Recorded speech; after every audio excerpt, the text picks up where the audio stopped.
시편 119편입니다.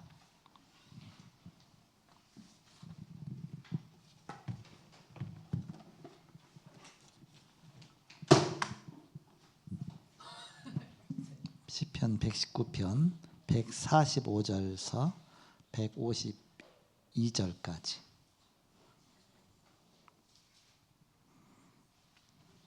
(119편) 145절.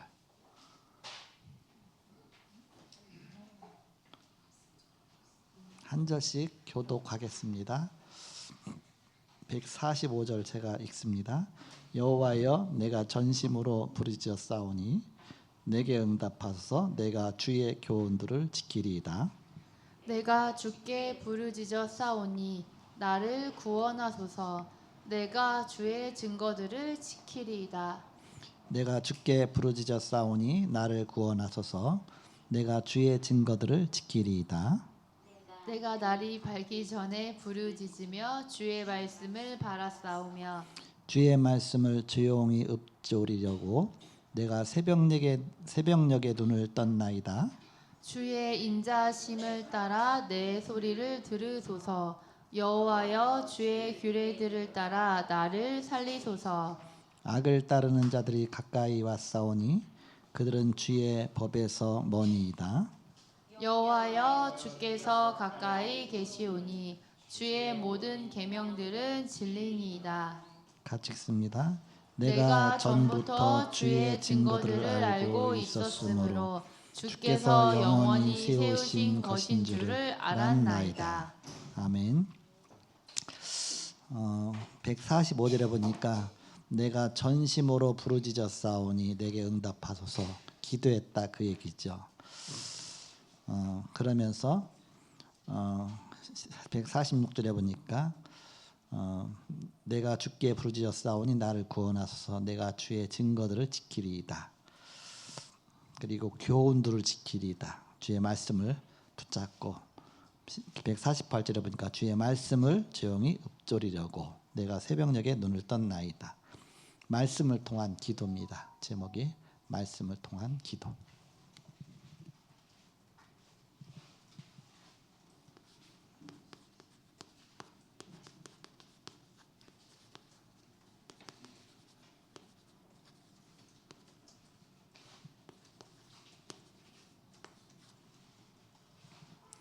어, 3주차 캠프를 은혜 가운데 인도하셨는데 그 3주차 캠프를 3주 동안 계속 하니까 흑암이 막 무너지는 것 같아요. 그래서 오늘 이렇게 유빈 우리 랩런트가 어린이들에서 캠프, 지난주 캠프 했었잖아요. 그러니까 애들 만나기로 약속했었는데 10명 가까이를 데리고 왔어요. 9명인가 데리고 왔어요. 그래서 중고등부실에 데리고 와서 영접시키고 메시지 전하고 9명. 또 흑암이 무너졌는지 오늘 또 갑자기 저 순천에 있는 목사님이 자녀 우리 교회로 인도하신다고 또 데리고 와서 또 청년 한 명 또 이렇게 와서 이렇게 아까 같이 예배드리고 왔는데 또 같이 점심 먹고 그랬습니다. PK죠. 그 랩런트는 이쪽 오류동으로 이사 와서 교회를 좀 찾고 있었나 봐요. 하나님이 시간표 가운데 이렇게 다 인도하신 것 같아요. 캠프하면 흑암의 권세가 무너지면 바로 이렇게 막 문이 열리는 것 같습니다. 그래서 우리가 기도할 때에 어떻게 기도할 것이냐.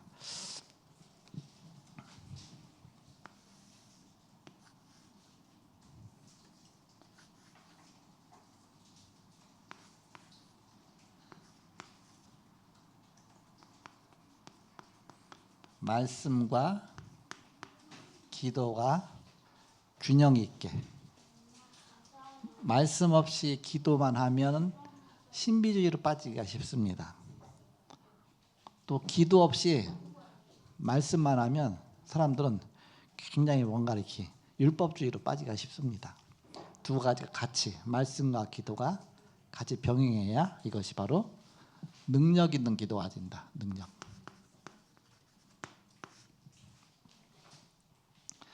같이 가야 됩니다. 말씀과 기도가 같이. 서론에 보시면 시편 기자는 말씀대로 나를 소성케 하소서라고 하였습니다. 말씀과 기도는 저울의 양쪽 무게와 같습니다. 말씀이 없는 기도는 다른 방향으로 가게 됩니다. 또 말씀을 통하여 하나님이 어떤 능력을 가진 분인가 하는 것을 알게 됩니다.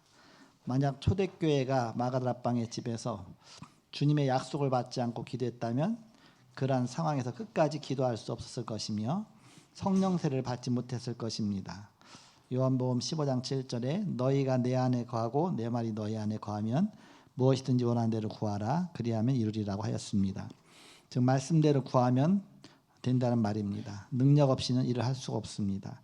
그러므로 기도 없이는 하나님의 능력이 있을 수 없습니다. 교회는 방법들만 찾고 있으나 하나님의 능력을 얻는 것보다 더 좋은 방법은 없기 때문입니다. 그러므로 교회가 필요한 것은 조직이나 방법이 아니라 성령께서 쓰시는 사람, 기도의 능력이 있는 사람이 요구되는 것입니다. 말씀을 통한 기도가 우리에게 필요한 두 가지 이유입니다.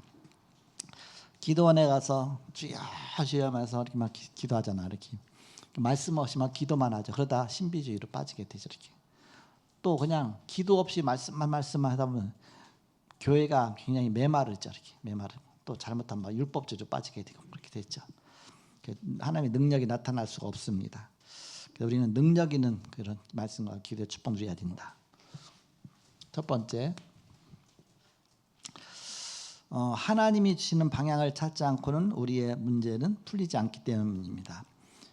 그래서 하나님의 방향이 뭐냐? 그게 말씀 아닙니까? 말씀 속에서 우리 하나님의 방향을 깨닫게 하십니다. 하나님의 말씀, 그게 방향이다. 방향.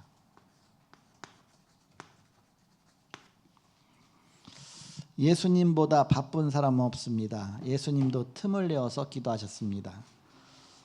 세계를 진동시킨 요한 웨슬레는 그 어떤 일보다 기도가 본업이라고 했습니다. 그러므로 반드시 지금 이 시간에 결정할 것이 있습니다. 말씀 붙잡고 기도하는 시간이 중요하다. 기도하는 시간, 말씀 잡고.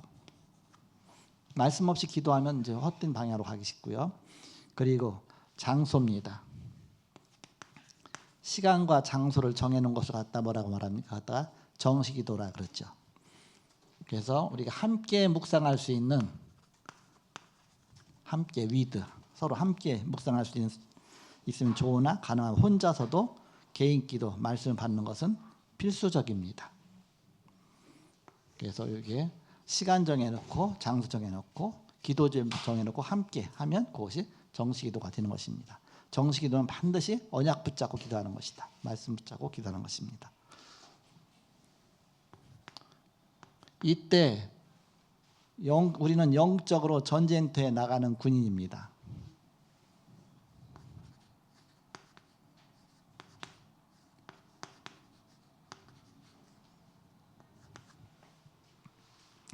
그렇기 때문에 하나님의 능력을 얻어야 됩니다.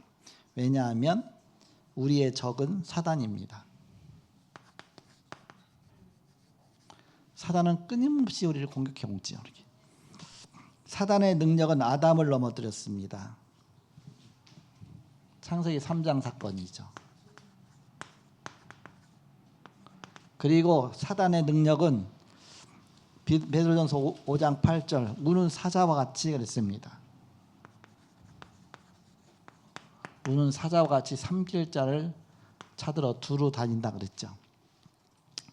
그리고 천사처럼 가장합니다. 광명의 천사처럼. 고린도전서 호서 11장 14절. 광명의 천사처럼. 과거에 천사였었으니까 더 가장하겠죠. 더 잘할 수 있겠죠. 타락한 천사니까. 전도는 사단의 손에서 인간을 건지는 행위입니다. 흑암이 무너지면 전도의 문이 열리는 것입니다. 사단의 손에서 그들을 빼오는 것이다. 사도행전 10장 38절에 마귀에게 눌린 자를 고치셨으니, 그래서 마귀보다 더 강한 바로 힘을 갖고 마귀를 때려눕히고 그 손에서 뺏어오는 것이 전도입니다. 그래서 우리가 계속적으로 영적 싸움 싸우고 기도하면 흑암이 무너지면 전도의 문이 열리는 것이죠. 그래서 하나님의 능력이 필요합니다. 스가랴 4장 6절 이는 힘으로 되지 아니하고 능으로 되지 아니하되 오직 나의 성령으로 나의 영으로 되느니라. 하나님의 능력으로 되는 것입니다. 이 능력을 얻는 길은 정기적인 말씀 묵상과 그에 따른 기도입니다. 그래서 우리가 묵상, 메디테이션이죠. 근데 그냥 메디테이션이 아니라 홀리 메디테이션. 앞에 홀리자가 들어가면 묵상이 되고 홀리자를 빼면 명상이 되는 것입니다. 그래서 홀리 메디테이션이다. 그래서 우리는 바로 묵상의 비밀을 알아야 된다. 묵상. 그럼 우리가 어떻게 해야 됩니까? 어떻게 기도하면 좋습니까? 세 번째,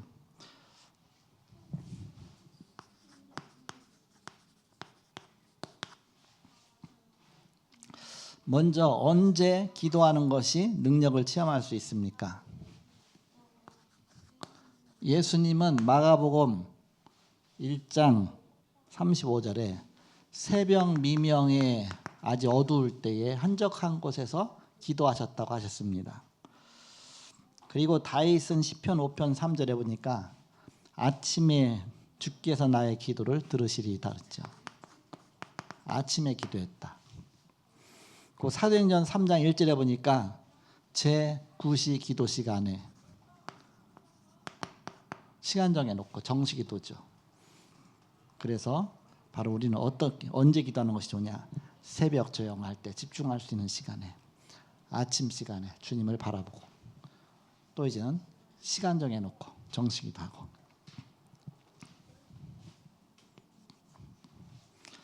그러면 어떻게 기도하는 것이 좋으며 어디서 기도하는 것이 좋은가요? 그렇습니다. 또다시 나왔죠. 사도행전 3장 1절 제9시 기도 시간에 시간 정해놓고 그러면 어디서 하는 것이 좋으냐? 이왕이면 성전이 좋겠죠. 이렇게 뭔가 집중할 수 있는 장소가 중요하다. 성전이 멀다. 내 집에서도 성전 삼고 기도하면 됩니다. 내가 늘 기도하는 한 자리가 있으면 좋아요. 집에서 늘 기도한다 그러면 방석 하나 갖다 놓고 늘 나는 이 자리에서 기도한다.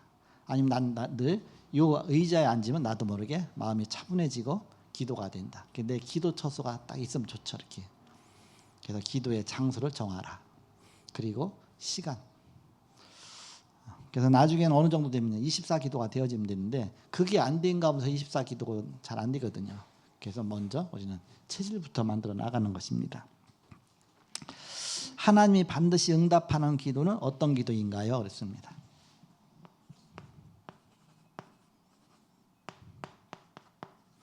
응답하시는 기도 성경에 뭐라고 나와 있느냐?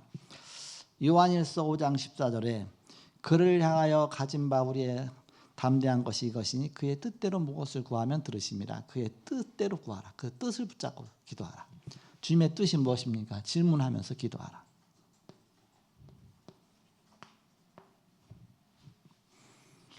요한일서 3장 22절에서 24절에 그의 계명을 지키고 그 앞에서 기뻐하는 것을 행합니다. 그의 계명은 이것이니 곧 그 아들 예수 그리스도의 이름을 믿고 그의 계명대로 서로 사랑할 것이니라 씁니다. 바로 예수 그리스도의 이름을 믿고 그리스도죠.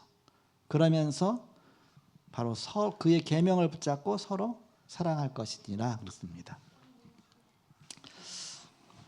계명이라는 게 하나님 말씀이죠. 하나님의 뜻, 계명, 말씀, 하나님 방향입니다. 요한복음 15장 7절 너희가 내 안에 거하고 내 말이 너희 안에 거하면 무엇이든지 원하는 대로 구하라. 그리하면 이루리라 씁니다. 너희가 내 안에 거하고 내 말이 너희 안에 거하면 저 말씀이 너희 속에 있으면 그 얘기죠. 말씀 붙잡고 기도하라.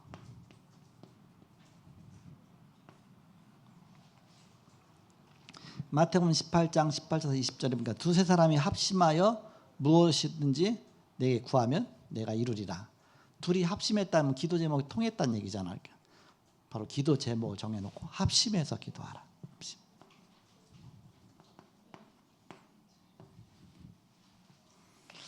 마지막에 요한복음 14장 14절에 내 이름으로 기도하면 내가 시행하리라 했습니다. 예수님의 이름. 예수님의 이름은 최고의 하나님의 계획이고 최고의 방향이고 이 안에 모든 것이 다 있습니다. 예수님의 이름으로 기도하라. 지난주도 말씀드렸지만 예수님이 초창기에 기도를 가르쳐 주셨는데 주기도를 가르쳐 주셨습니다. 또 중반기 사역에는 예수님의 이름을 가르치셨습니다. 그 이름 안에 다 모든 게 들어 있으니까 이름의 권세죠. 그러면서 저는 그 후반기는 예수님 이제 말기죠. 이렇게 부활 승천하시고 나서 그때는 오직 성령이 너희가 마시면 너희 능력으로 안 되니까 성령 충만 받으라. 땅까지 증인될 것이다. 그렇게 말씀하셨습니다. 그래서 말씀을 통한 기도다. 말씀 없이 기도만 하면 신비주의에 빠지고 하나님 방향을 모르게 된다. 또 기도 없이 말씀만 그럼 하나님 능력이 나타나지 않죠. 이렇게. 그래서 두 가지가 같이 말씀 붙잡고 기도하는 것입니다. 그래서 주일날 예배드리는 것이 너무 중요하죠. 그래서 저도 이제 새벽에 같은데 그냥 기도하는 거하고 새벽 예배를 꼭 메시지 듣고서 기도하는 거에 그게 틀려요. 이렇게. 그래서 항상 말씀 먼저 이렇게 붙잡고 기도하는 게 너무 중요하죠. 그래서 말씀을 통한 기도 속에 능력 있는 기도의 비밀 누리시는 저와 여러분 되시길 주님 축복합니다. 하나님 감사합니다. 이 시간도 함께 하시고 오늘 이제 3주차 캠프를 마치고 전도 캠프 헌신 예배로 주님 앞에 드립니다. 성령께서 역사하시고 함께 하시며 하나님의 보좌의 축복으로 임하는 귀한 시간 되게 하여 주옵소서. 예수님의 이름으로 기도하옵나이다. 아멘.